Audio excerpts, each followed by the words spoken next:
as I moved forward in my search, don't think for one moment that I was waking up every morning and saying, now who am I going to go and find today? No. But the world is a place, and it was a place then, particularly then, where people would grab me every now and again and try to pull me back into the dunya and just let the desires explore. You see? So come here, have this drink, have this, have that. It's great. You don't need all that rubbish. And there was a guy all this time, I'd spend some time with him at the weekends. You know, for 8 years I was with him. And I remember one day in the weekend, and he would say to me, you know, there's something wrong with you. It really is. What's wrong with you? Why are you so concerned about things? You're almost mad. And he suggested that even he would get me a doctor. You see? Because I was striving against the norms in society. In that time I went through a lot. I was reading a lot, and I started to drink because I just wanted to just relax and just take all the pain away of the world. And there were days then when I would look outside and see the light and then just want to turn the light off. You see? And I would look out and outside and just say to myself, hey, I don't need this dunya. I don't need this world, you know. There's no purpose to it, so why am I bothering? There were times when I spent days and days and days on my own, didn't talk to anyone. And there were times when I used to look out of the window in the night and just search for the truth in the skies. I used to look at the stars, and I started reading about astronomy. I would look at the sun and the moon. I would read about these heavenly bodies. And I would say, look at the enormity of this world, this universe. The nearest star being, 4 light years away. 186 meters per second, light traveling from my eye to that star. At that speed for 4 years before I'd even get to the nearest star. And I said, I really was frightened. I was so petrified. Because I didn't know why, and I was looking at these amazing things going on around me. There was one day that I decided, I'm going to walk into the church across the road. I said, the church, they must have the answer in the church. I went in there, and he wasn't ready to see me, but he told me, book an appointment to see me. You see? So we booked the appointment to see the person who's going to tell you why you're here. Like a doctor is going to give you the medicine. The day after, I came in his office. The first thing I noticed, he was too busy to talk to me. Shuffling books around, papers around, answering the phone. He said, no, what can I do for you? So at that point I said, look, I'm going to tell you that. And I poured my heart out to this man, a stranger. I said, look, you're a man of God. I want you to tell me, who is God and why am I here? You have to tell me. He said, well, have you ever thought about doing a theology degree? I said, yes, I have thought about it, and I tried to go to Dublin, Trinity, but I decided that all of the stuff seemed like dogmatic and it didn't make sense to me. It wasn't the truth. He said, oh, well, I don't know then. He got dumbstruck because he didn't expect that answer. And he said, well, why don't you, why didn't you just study a little bit about, the world's religions and everything? I said, well, look, I can't do that. I want to know, just tell me. Look, just explain to me who is Allah, who is God, you see? And why am I here? He said, you know what? I'll be honest with you, I can't really help you. He said, see that church over there? I'm the person who opens it and closes it. I'm the person who looks after the people that come in and they leave. And that is it. That's my job.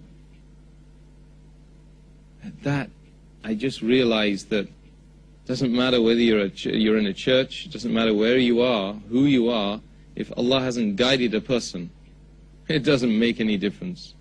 You know, that person is not going to be able to help you.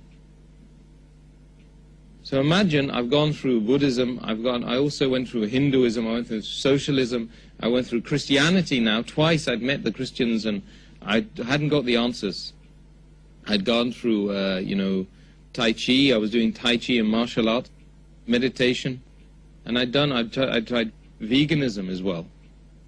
Vegetarianism and veganism. It didn't give me the answer. None of them gave me the answer. At one point I got into science, and I started studying science and astronomy, and that just confused me, because what I realized is science is just about attaching labels to things which are obvious. But there's no explanation. And that really worried me, because I realized then that this 5%, they didn't have a clue. In fact, they were hiding the truth away from the rest of humanity, because they did have the truth. But they just weren't experimenting properly. They weren't asking the right questions, like, why am I here? Where am I going to go after this? These are the important questions, the perennial questions that every human being needs to pose to himself and to others around him. So then, Ramadan, 15 years ago now, in the university, I didn't know it was Ramadan. I had this girlfriend, and we weren't, for obvious reasons, we won't identify the person. But she happened to be a Muslim.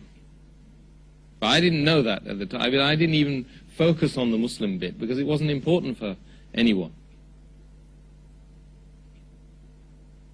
Malaysian. And as it happened, one day she came to me and she said, look, this coming month, please don't come here.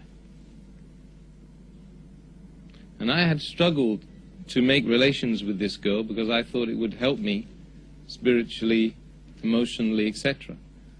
And then she turns up and says, don't come here for the next month. So I said to her, simply, I said, either your religion doesn't make any sense, because she told me then, of course, it was religion and it was Ramadan, or you're not following your religion properly. She became angry. She said, don't you cuss my religion.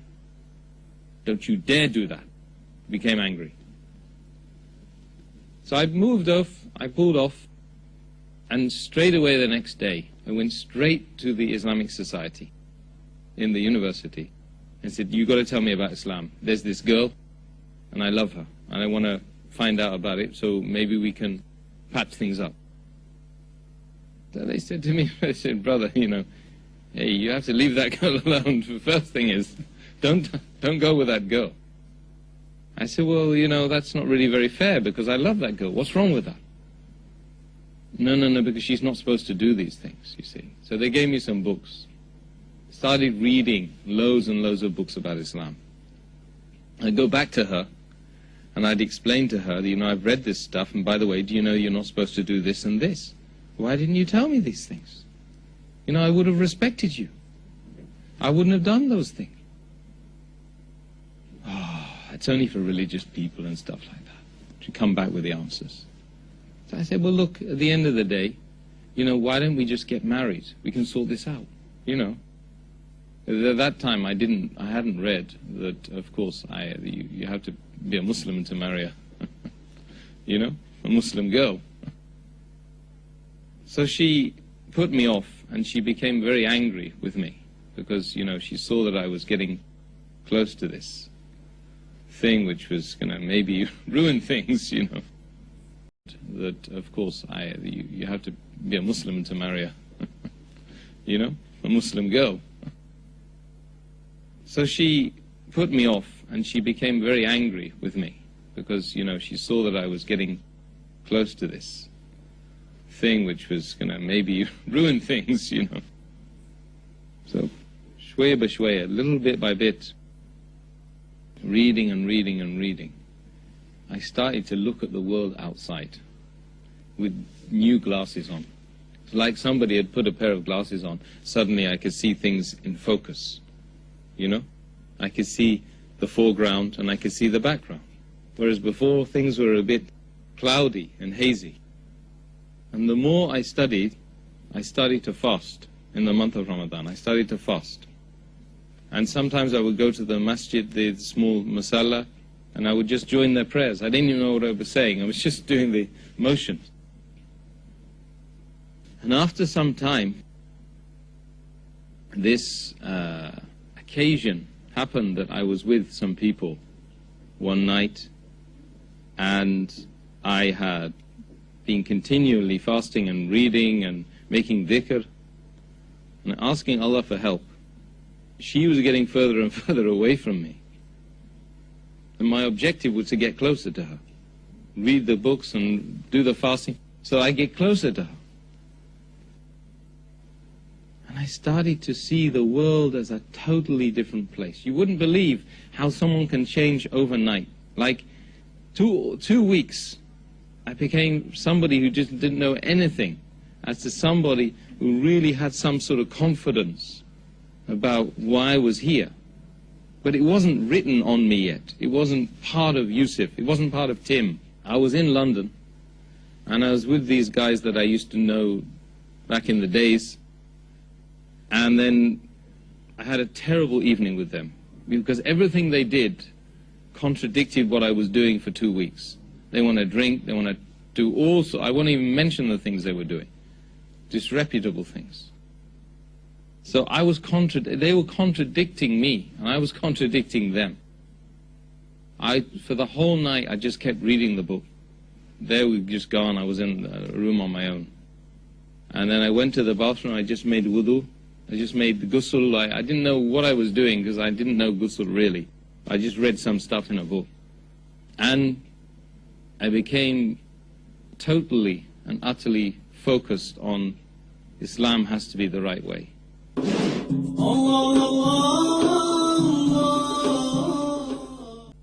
It was that night. In the morning I woke up early just to get away from the house, because I couldn't be with those people anymore. It was like, you know, they were dirty and there was some serious problems with them, and I need to get out of there. Something forced me out of the door. I walked up the road and I met this man, and because he had brown skin, I thought maybe he's going to know where the mosque is, you know. So, a bit ignorant at that time. I didn't realize. I thought, you know, anybody can be a Muslim. He told me there's a mosque up the road. It was Balam Mosque. I went into the mosque and this guy grabbed hold of me. And he said, "What's going on? Well, why are you here?" I said, "Well, you know, there's something I have to do today. I mean, it's that, I didn't even know what it was called. Shahada. But I said to him, the place out there is bad. And I know that there's a better way. And I believe that the Quran can answer my problems. So, alhamdulillah, for the grace and mercy of Allah subhanahu wa ta'ala, that was in the month of Ramadan, early in the morning. I went to there in the front and took the Shahada. And the whole masjid, loads of brothers, there must have been about 300-400 people in there, the whole of them, each and every one of them embraced me and said salams to me and congratulations that you've found your life. And the similitude of what I've done, of what I had done, was, comparatively speaking, was like life versus death, and death versus life. Because if Allah subhanahu wa ta'ala hadn't guided me, it would have been just like death. And it's like that for 80 to 90% of the world's population, if you think about it. It's just death upon death. Each day you're just getting closer to your appointed period of death. But you're dead in the dunya, and you're going to be dead in the grave, and you're going to be punished in the hereafter. And you know, you've no idea the mercy and the ni'mah of Allah subhanahu wa ta'ala that He makes a person come to this deen. Alhamdulillah. Before I reverted to Islam, the truth of the matter is, I did not know what contentment was. Because contentment comes from finding yourself upon the truth. And if you're upon the truth, you will be contented. But I mean, I'm not just talking about for one day. I'm talking about no matter what happens to you, wherever you are, whomever you are with, you will have that ultimate peace and tranquility in your heart. So when I became Muslim, when I refound my beginning, my origin, the fitrah, I discovered that my depression disappeared. I discovered my reliance on alcohol at that time completely disappeared. That I didn't need anything or anyone, because I'd found that ultimate truth from within and externally. And of course I had the brotherhood. Myself and my wife, basically we arranged the marriage ourselves, because when you revert to Islam, there's a lot of people who are not really practicing Islam. They're practicing what their forefathers were practicing, which is their culture. And it's not much to do with Islam.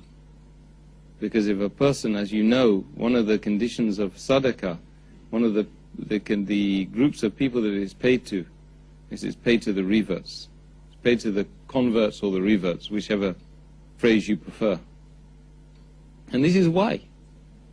Because Allah subhanahu wa ta'ala, in His infinite wisdom and mercy, He recognizes the need to support those people who are in the most needy categories. And the needy categories, one of them is when you come into the path of Allah, you need as much support as you can. Why? Because the shaitan is attacking you left, right and center. Is now trying to knock you off the path. And he uses some of the Muslims, some of the non-Muslims, all of the enemies of Allah, they come and they start attacking you. He uses the family, sometimes he even uses your own family. The first 2-3 years of marriage were tough. And we tried to practice the deen, we tried to pray a little bit, my wife tried to put the hijab on a bit, and we grew organically as Muslims.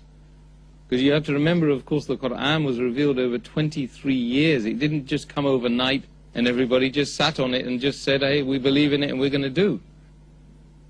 Likewise, when people come into the deen, we all need to realize that they need supporting, they need to be goaded correctly, you need to use wisdom with them, you need to use fair preaching with them, and you need to treat them like babies. They're small babies. That's what they are. I'm actually only 15 years old, you know. The rest of my life was about struggling, just struggling and getting through and getting by. So the family, alhamdulillah, and the family affairs were very good, alhamdulillah, after a time, after 2-3 years. And then when kids started coming, that gave me also an added purpose, alhamdulillah. My father, I hadn't seen him for a long time, and before I reverted to Islam, I had an address in Ireland. He was Irish, and just Whitefields Farm in Mount Rath, that's where it was. So I hitchhiked one day to go and find him, because I thought that if I found my father, it would help me to somehow know who I was and what I was doing here. So I hitchhiked all the way. I got to the place. It took me ages to find the place, because it was a very incomplete address, no postcode. And I found my uncle and my extended family there. And then, you know, I stayed with them for 2 weeks. However, my father was living in Reading, just around the corner from me, basically, so the whole journey, I had to come all the way back to go and find him. And eventually I found him. And unfortunately, he was an alcoholic. Basically, I mean, he just lived digging the roads and building houses and then getting drunk in the night. And that was his whole life. When I embraced Islam, he just thought it was a bit of a joke. He didn't really even know what was going on. My mother, initially, as did my mother's family, they considered that it was just a passing phase. They said, well, look, we saw you as a Buddhist. We saw you talking about Christianity. We saw you talking about Tolstoy and veganism and vegetarianism. This is just another phase. Good. It's all very healthy. We really like it. 3 years after I became Muslim, I married my wife. Alhamdulillah. they started to see this wasn't so much of a phase.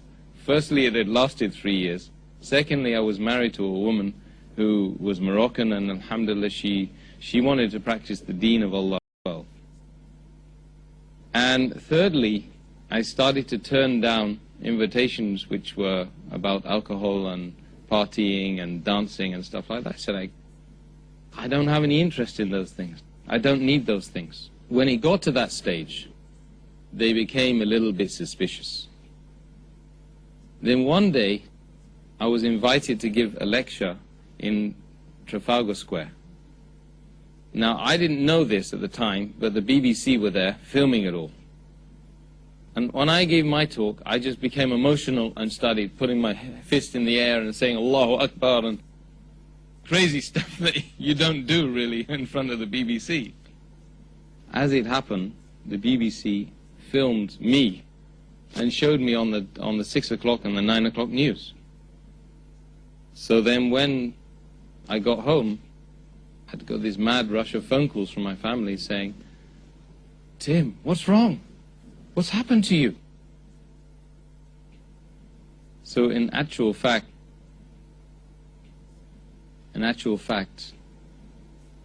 you know, they found out about my Islam via the mass media machine, who made it look like I was a complete nutter. Ever since then, generally speaking, they really haven't trusted me. So there's a message here, you know, it's about, you know, the media and the way we use the media. And I believe that that they know that it's changed my life for the best. For instance, I'm the only member of my extended family, as far as I know now, stable. I don't go around beating my kids and beating my wife or running off with other women, or my wife doesn't run off with other men. And it's normal and it's healthy. And they've seen it. And even my sister, we interviewed her the other day for another channel, and because we were doing the same sort of thing, we found that, you know, she was saying, it's brilliant. What's happened to him is absolutely brilliant. And after the interview, she even said to me, she said to one of the researchers, you know, I really love my brother, and I think, but I'm worried about what he's upon. You know, he's upon the this terrorism thing. So this just tells you what the media system does in way of brainwashing the people against the haqq of Allah subhanahu wa ta'ala.